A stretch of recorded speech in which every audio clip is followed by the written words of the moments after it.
Bagaimana amalan agar cepat melunasi hutang atau memperbaiki rezeki yang lagi seret?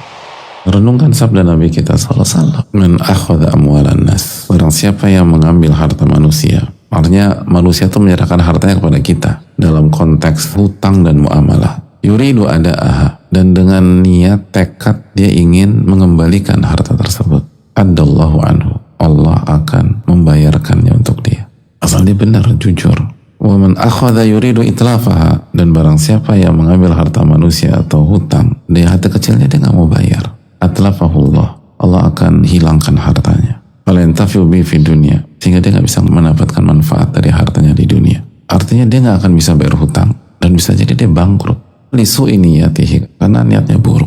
Wa aqabahu ala daini fil akhirah. Allah akan hukum dia di akhirat gara-gara perbuatan dia tersebut. Jadi di dunia akan bermasalah. Di akhirat akan bermasalah. Makanya kalau kita punya hutang sebesar apapun, yang pertama punya tekad nggak untuk membayar. Kalau kita benar-benar niat bayar dan Allah melihat kejujuran, kesungguhan, totalitas kita, ya Allah akan bantu. Tinggal lunas sampai kita berpikir nggak masuk akal. Dan kalau jumlah hutang kita besar, kan nggak harus nunggu besar dulu untuk bayar, bisa dicicil. Tapi income saya sekian, bisa cari side job, jual aset, atau paling enggak report lah. Jangan nunggu ditagih baru datang. Atau waktu pembayaran jatuh tempo ngilang. Jangan diem-diem aja. Kenapa dia bisa nggak ditagih? Allah maha melihat. Ketika kita nggak ada niat bayar, Allah Subhanahu Wa Taala akan hancurkan harta kita. Orang yang ngutang tapi ngilang nggak bayar, keluarganya mayoritas berantakan. Nanti bisnisnya hancur, keluarganya porak-poranda, ribut sama anaknya lah. Karena ini hak manusia.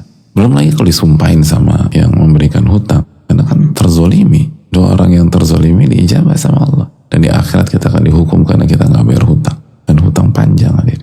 Bahkan kita tahu mati syahid saja nggak bisa menyelesaikan masalah hutang. Hutang harus dibayar. Karena nggak ada ceritanya uang dibawa kabur orang tuh nggak ada. Dia akan bayar di dunia atau di akhirat. Dan jangan sampai kita bayar di akhirat. Karena kalau kita bayar di akhirat bukan pakai rupiah, pakai pahala. Udah pahala segini-gininya kita bayar pakai pahala. Kalau kita nggak punya stok pahala, dia transfer dosanya ke kita. Aduh, itu kan panjang urusan.